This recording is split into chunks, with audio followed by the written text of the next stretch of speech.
Hello students, I am Poonam. Welcome to Annapurna classes. आज English के बहुत ही इम्पोर्टेंट टॉपिक पढ़ेंगे, वन वर्ड, सिनोनिम्स और एंटोनिम्स, जो आपके 12th में आपके एग्जाम में बहुत ही हेल्प करेंगे। इसके अलावा किसी भी कॉम्पिटिटिव एग्जाम में अगर आप बैठेंगे तो आपकी डेफिनेटली वो बहुत ही ज़्यादा हेल्प करने वाले हैं। आइए मैं आपको बहुत ही आसान शब्दों में समझाने की कोशिश करूँगी। चलिए शुरू करते हैं आज की वीडियो।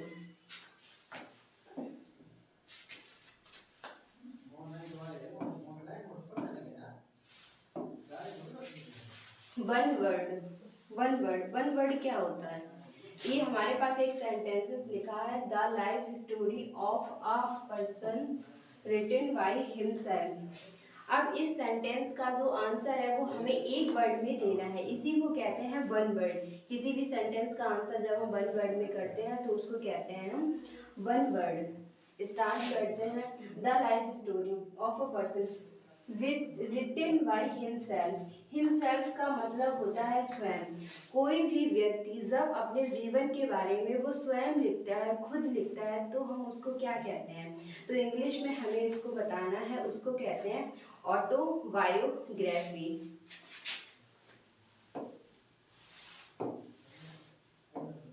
ऑटोबायोग्राफी।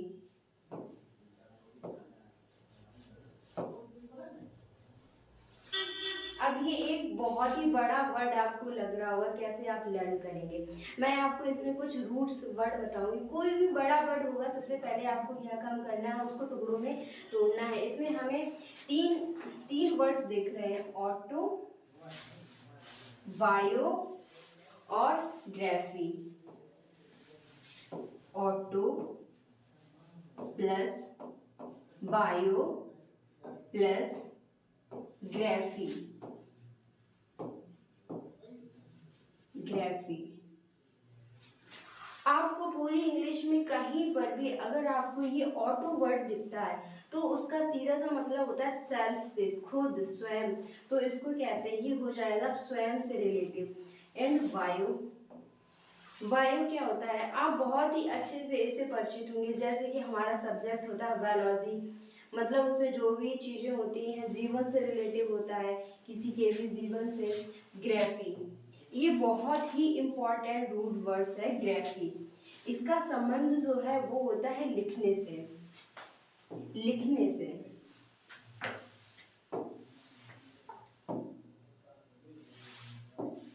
इसका संबंध होता है लिखने से। लिखने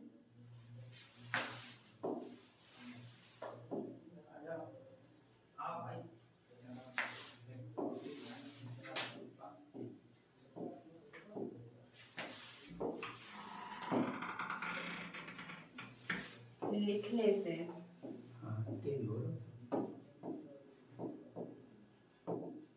लिखने से।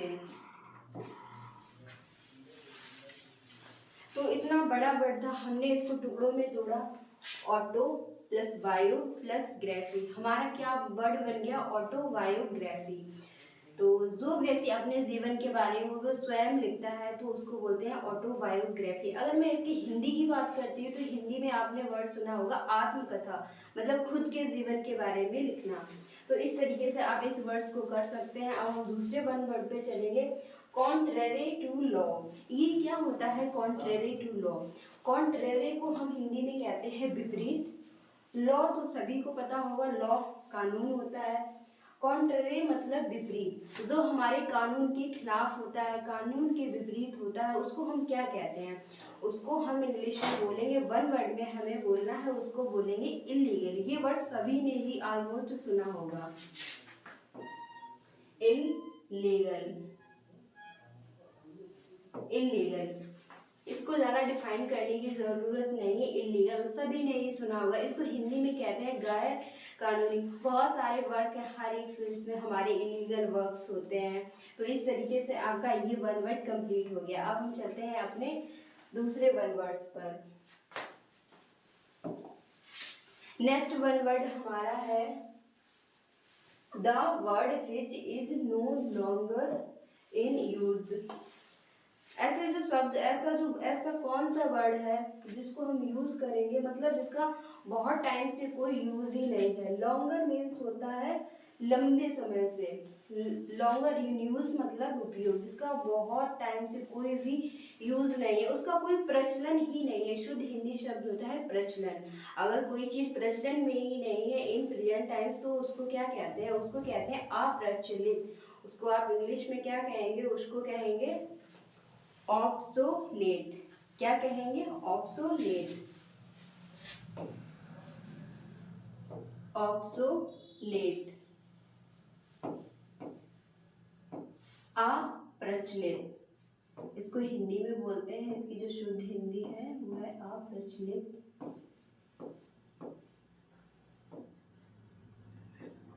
अप्रचलित, तो जो बहुत टाइम से जो प्रचलन में नहीं होता है, वो अब यूज नहीं हो रहा प्रेजेंट इन करंट रिसेंटली, तो वो हो जाता है हमारा ऑब्सोलेट। और जो हमारा नेक्स्ट वन वर्ड है वो है one who is a lover of Mankind. Mankind, यहाँ जो मैनकाइंड का मतलब है, मैनकाइंड का यहाँ मतलब है पूरी मानव जाति से, जो भी ह्यूमंस है आल उन सभी से ही इसका रिलेशन है। मैनकाइंड मीन्स मानव जाति।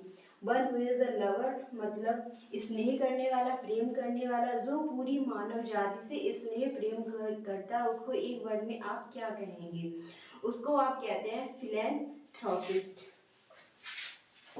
फिलैंथ्रोपिस्ट,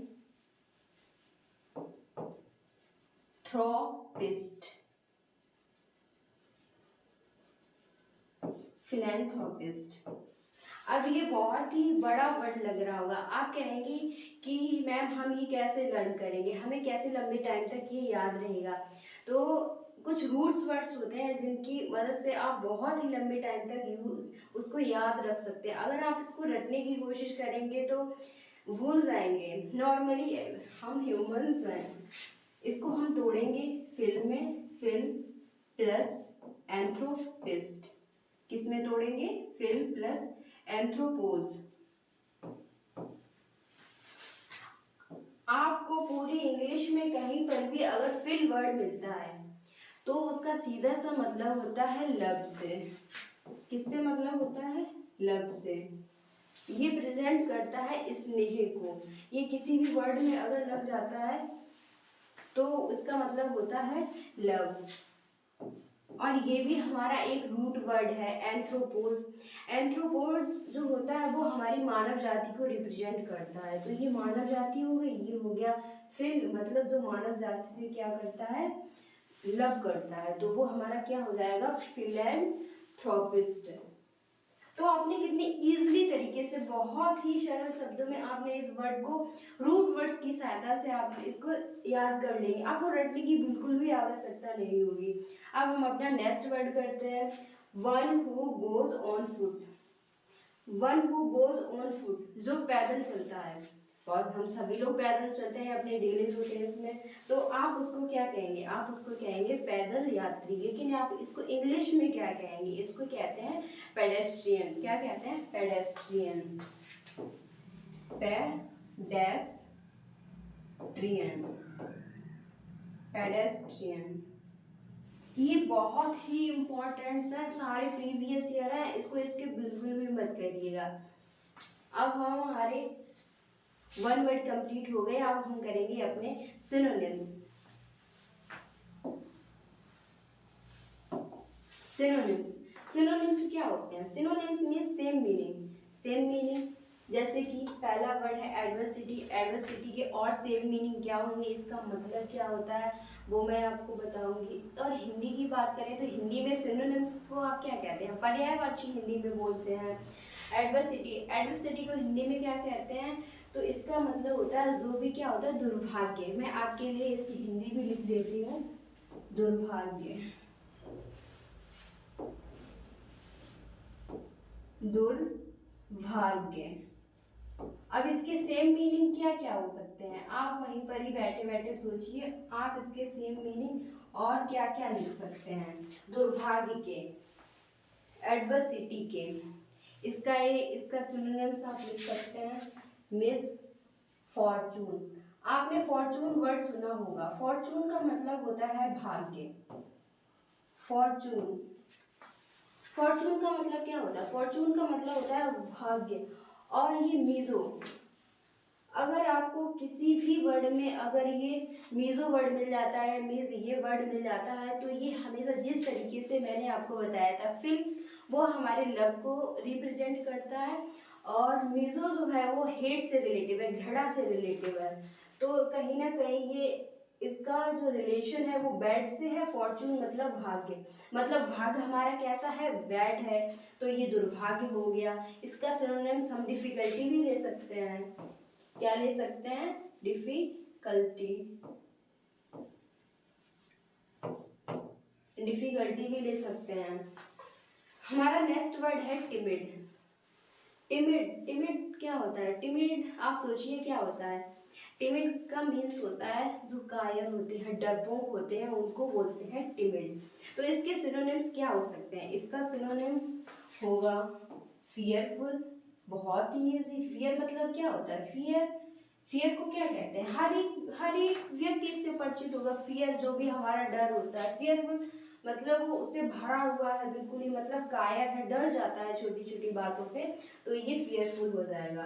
और इसका दूसरा हम क्या ले सकते हैं? टिमिड, कायर का आपने का वर्ड सुना होगा। ये वर्ड भी बहुत ही आपने सुना होगा, लेकिन ये वर्ड डेली लाइफ में भी यूज होते हैं, लेकिन आपके एग्जाम्स के लिए बहुत ही ज़्यादा इम्पोर्टेंट है। हम नेक्स्ट वर्ड पे चलते हैं, एडमिट। एडमिट का मतलब क्या होता है? इसका जो सीधा साधा मतलब होता है स्वीकार करना। आप इसके क्या और सिनोनिम्स लिख सकते हैं? आप भी सोचिए। कन्फेस, कन्फेस, अफर्म मतलब सहमति, पुख्ता तरीके से, ये होता है अफर्म। ये एडमिट के सिनोनिम्स हो जाएंगे। ये आपको समझ आ गए होंगे। ये जितने भी मैंने सिनोनिम्स बताए हैं, अब हम और सिनोनिम्स करते हैं। डिजास्टर, बहुत ही कॉमन वर्ड है डिजास्टर। शायद सभी ने ही सुना होगा डिजास्टर। इतना बड़ा डिजास्टर आया था कुछ टाइम पहले, कोरोना, ये एक डिजास्टर है। बाढ़ आ जाती है कहीं पर, वो एक डिजास्टर है। तो आप इसका हिंदी मीनिंग तो समझ ही गए होंगे कि मैं क्या आपको बताने की कोशिश कर रही हूँ। मैं आपको बताने की कोशिश कर रही हूँ डिजास्टर मतलब जो भी विपत्ति आती है, जो भी विपदा आती है, जो भी बर्बादी होती है, उसको ही हम बोलते हैं डिजास्टर। तो इसके क्या क्या सिनोनिम्स हो सकते हैं? इसका सिनोनिम्स कैलेमिटी, कैलेमिटी,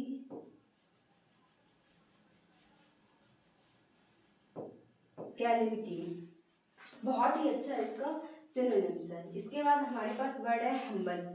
हम्बल मतलब होता है नम्र, विनम्र। हम सभी को हम्बल होना चाहिए। आप यूज अपनी डेली लाइफ में भी इन वर्ड्स को यूज कर सकते हैं। इसका सिनोनिम्स होता है मीक। इसका सिनोनिम्स क्या होता है? मीक, मीक बोल सकते हो आप, काइंड बोल सकते हो, काइंड, एंड आप जेनरस बोल सकते हो। हम अपने डेली लाइफ में यूज करते हैं, मतलब वो बहुत ही जेनरस पर्सन है, काइंड पर्सन है, उसका नेचर बहुत ही ज़्यादा हम्बल है, नम्र है, विनम्र है। तो यही सारे सिनोनिम्स हम्बल के हो जाएंगे। Generous, generous.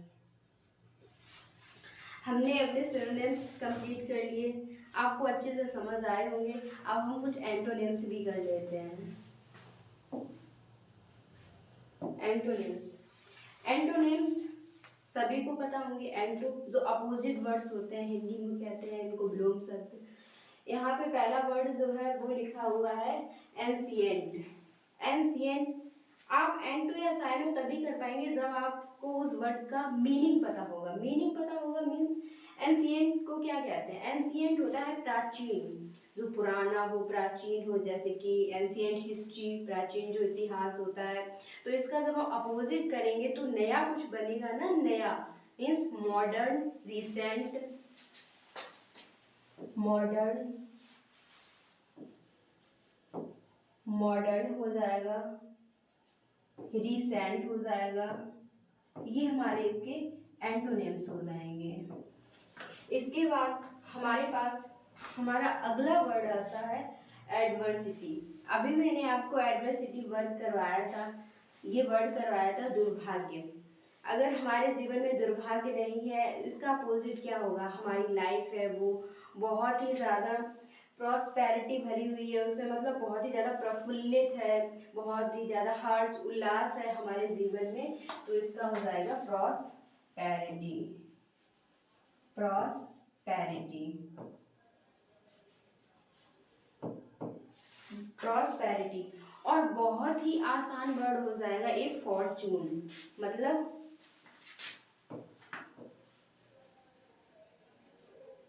फॉर्चून, ये भी इसी का सिनोनिम एंटोनिम्स है। एडवर्सिटी, अगर आपको इनकी मीनिंग मैंने सभी की हिंदी बताई है, आपको अगर प्रॉब्लम होगी मैं लिख दूंगी।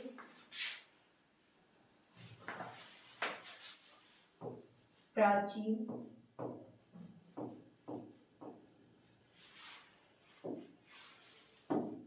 प्राचीन इसको बोलते हैं। एडवर्सिटी आप बर्बादी बोल सकते हो, विपदा बोल सकते हो, विपत्ति बोल सकते हो, हिंदी में बहुत सारे वर्ड्स आप यूज कर सकते हो एडवर्सिटी। इसके बाद हमारा वर्ड आता है वैरन। वैरन क्या होता है? इसका मतलब होता है बंजर। बंजर भूमि आपने सुनी होगी, इसका जस्ट अपोजिट करेंगे तो उपजाऊ भूमि हो गया, तो उसको हम इंग्लिश में क्या कहते हैं? कहते हैं फर्टाइल, फर्टाइल लैंड बोलते हैं। तो हमारी सभी की जमीनें कैसी होनी चाहिए? फर्टाइल होनी चाहिए। Fertile, fertile, fertile. हम तभी सब अपनी जमीन को फर्टाइल करने के लिए किसका यूज करते हैं? फर्टिलाइजर का, उर्वरक का हम सब यूज करते हैं ना, फर्टिलाइजर। तो फर्टाइल से ही हमारा वर्ड बनता है फर्टिलाइजर, वेरन, फर्टाइल। एंड हमारा नेक्स्ट वर्ड है पैट्रियोट। पैट्रियोट को कहते हैं देशभक्त। आप इसका एंटोनिम सोचिए क्या हो सकता है? इसका एंटोनिम्स क्या होगा? वो देश से उसको प्रेम नहीं है, देशभक्त नहीं है, देशद्रोही है, गद्दार है, तो इसका हो जाता है traitor. Traitor,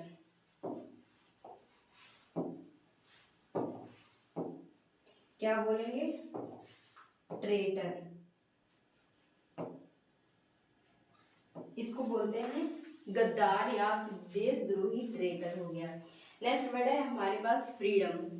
freedom, free, free मतलब मुक्त होता है, मतलब फ्रीडम। हमें जो फ्रीडम मिली है, फ्रीडम फाइटर्स ने कितनी मेहनत करके हमको फ्रीडम दिलवाई है, हमें स्वतंत्रता मिली है, तो ये कॉमन वर्ड है फ्रीडम, ऑलमोस्ट सभी को पता होता है फ्रीडम, स्वतंत्रता क्या मतलब होता है।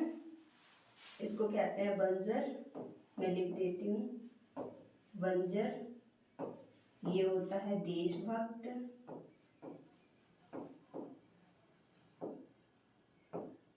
देशभक्त। ये होता है स्वतंत्रता।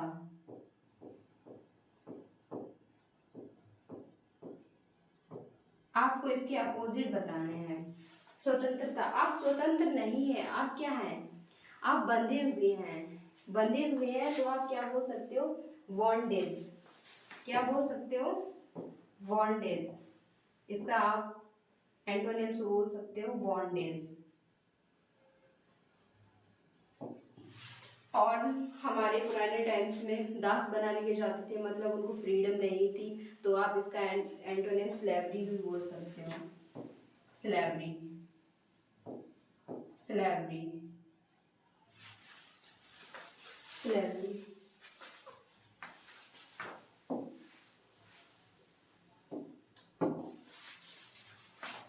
Thanks for watching. आपको मैंने बहुत ही इजी वे में, बहुत ही मतलब हिंदी के साथ सभी एक एक वर्ड समझाने की कोशिश की है। आई होप आपको ये बहुत ही अच्छा लगा होगा। अगर आपको कोई भी कमी लगती है तो आप हमें फीडबैक ज़रूर दीजिएगा, हम ज़रूर उसमें सुधार करेंगे। आप कमेंट ज़रूर करिएगा क्या प्रॉब्लम है क्या नहीं, हम बहुत ही अच्छा करेंगे, बहुत ही अच्छा करेंगे। आप इसका फीडबैक ज़रूर दीजिएगा और अपना ध्यान रखिएगा। Take care.